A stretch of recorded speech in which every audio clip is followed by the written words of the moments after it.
Hello बच्चों, आज की इस वीडियो में हम डिस्कस करेंगे केवीएस क्लास 9 साइंस पेपर। अगर हम सेक्शन ए की बात करें, क्वेश्चन नंबर 1 जो कि 2 मार्क्स का था। The table shown the electronic configuration of 4 elements. यहाँ पर 4 एलिमेंट्स दे रखे हैं, ए, बी, सी एंड डी। आपको बोला गया है कि चारों एलिमेंट्स में ए पार्ट में आपको पूछा है right valency and valence electrons of element C की आपको वैलेंसी बतानी है और बैलेंस इलेक्ट्रॉन। तो अगर हम सी की बात करें 2 8 7 कॉन्फ़िगरेशन दे रखा है। अब इसको कंप्लीट करने के लिए 1 इलेक्ट्रॉन चाहिए, तो इसकी वैलेंसी कितनी हो जाएगी 1। एंड बैलेंस इलेक्ट्रॉन लास्ट वाले शेल में कितने 7 है, तो 7। तो आप लिख सकते थे valency of C is 1 and valence electron of C is 7। B part में पूछा गया name the element B, A and B. तो ए एलिमेंट क्या है 2,5 2,5 यानी 7 7 किसका होता है नाइट्रोजन का। तो आप लिखेंगे एलिमेंट ए इज नाइट्रोजन। आप उसको सिंबल फॉर्म में भी दिखा सकते हैं कि ए हमारा नाइट्रोजन है जिसको हम N2 लिखते हैं या कंप्लीट नाइट्रोजन। एंड बी की बात करें 2 8 1 11 है, 11 किसका होता है सोडियम का। बी एलिमेंट क्या है सोडियम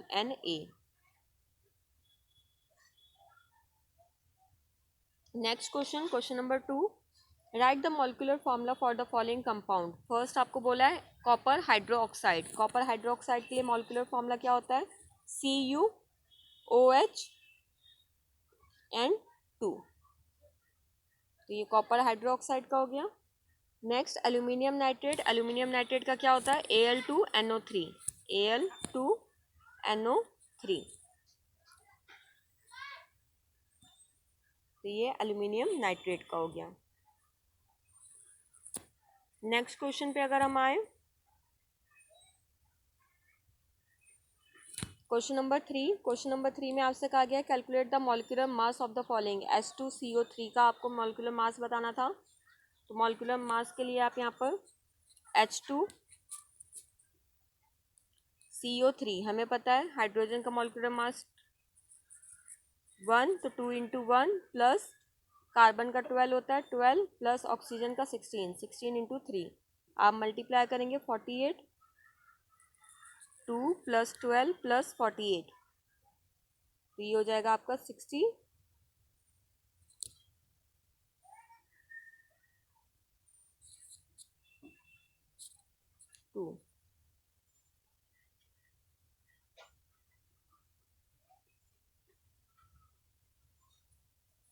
तो आपका इसका 62 आएगा। इसी तरह से आप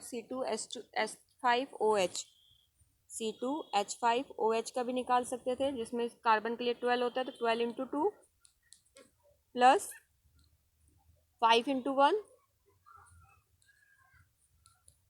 प्लस ऑक्सीजन का 16, हाइड्रोजन का 1। तो इसको कैलकुलेट कर सकते थे 12 इंटू 2 24 प्लस 5 प्लस 16 प्लस 1।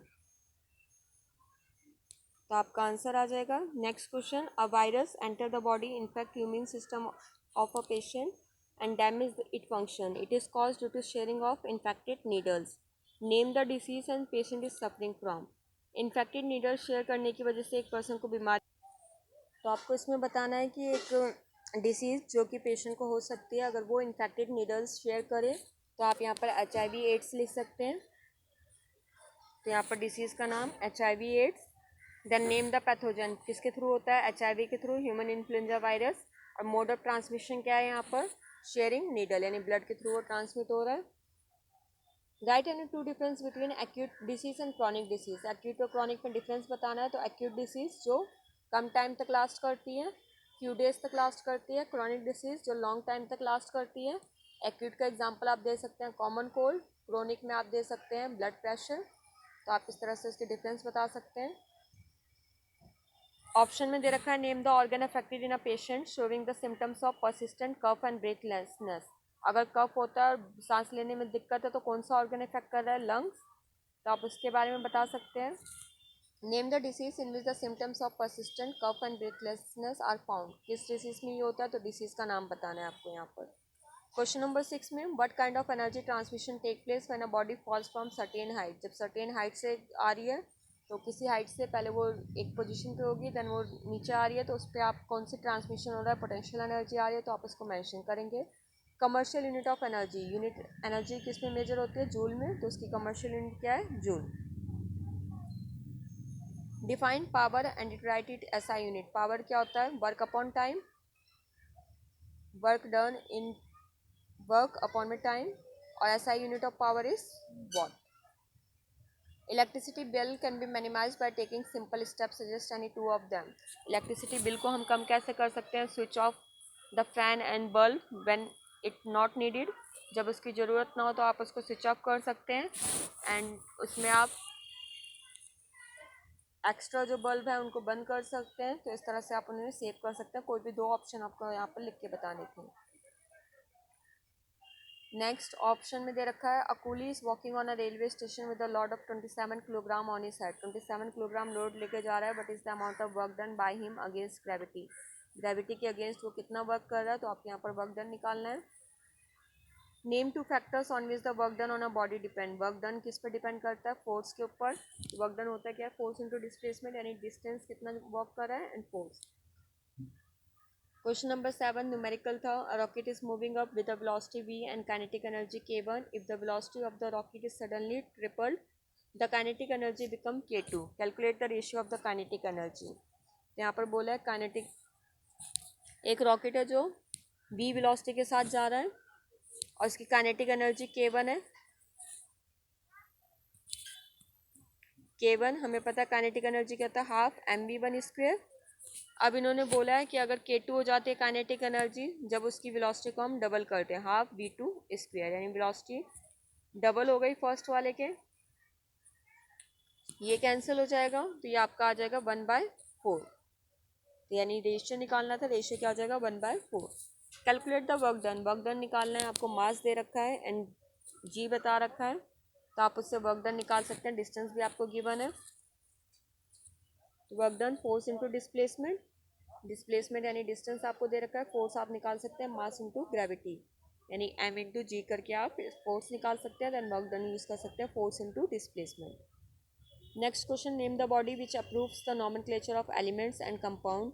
उस बॉडी का नाम बताना है जिसने नॉमेनक्लेचर और कंपाउंड्स के एलिमेंट को अप्रूव करा था। सिंबल ऑफ सोडियम, सोडियम का सिंबल जो होता है Na होता है, नॉट एस। एस नहीं लिखते। गिव रीजन, उसका रीजन बताना है क्योंकि उसका साइंटिफिक नेम Na से स्टार्ट होता है। Name one element which form diatomic molecule, जो डायटोमिक यानी दो एटम से मिलकर बनता है, जैसे हाइड्रोजन H2, हीलियम। तो नोबल गैसेज ज़्यादातर डायटोमिक मॉलिक्यूल से मिलकर बनती हैं। One which forms tetra atomic molecule, जहाँ टेट्रा एटोमिक बनता है उसका कोई मॉलिक्यूल का एग्जाम्पल बताना है। Right three difference between, mention यानी तो आप नाइट्रोजन उसमें दिखा सकते हैं। टेट्राटॉमिक में जहाँ 3 बन रहे हैं तो 3 में आप उसको दिखा सकते हैं। Write three difference between mass and weight, mass और वेट में डिफरेंस बताना है। But happens to the gravitational force between two object, gravitational force में क्या होगा जब mass of one object is double, एक ऑब्जेक्ट के मास को डबल कर दिया जाए या डिस्टेंस को डबल कर दिया जाए, तो आप यहाँ पर फॉर्मूले में वैल्यू डाल के सॉल्व कर सकते हैं। तो इस तरह से आपके कुछ क्वेश्चन दे रखे हैं, लॉन्ग क्वेश्चन भी गिवन है, तो आप इनको सॉल्व करके ये आपके एग्ज़ाम में CBSE का जो एग्ज़ाम होगा कल उसमें आ सकते हैं, तो आप इनको देख सकते हैं। Question number 11, question number 12, 13, 14 and 15। जैसा कि आप देख सकते हैं सेक्शन C जो है आपका केस स्टडी का है, जिसमें आपको 2 केस स्टडी दे रखी हैं, तो आपके एग्ज़ाम में आ सकते हैं।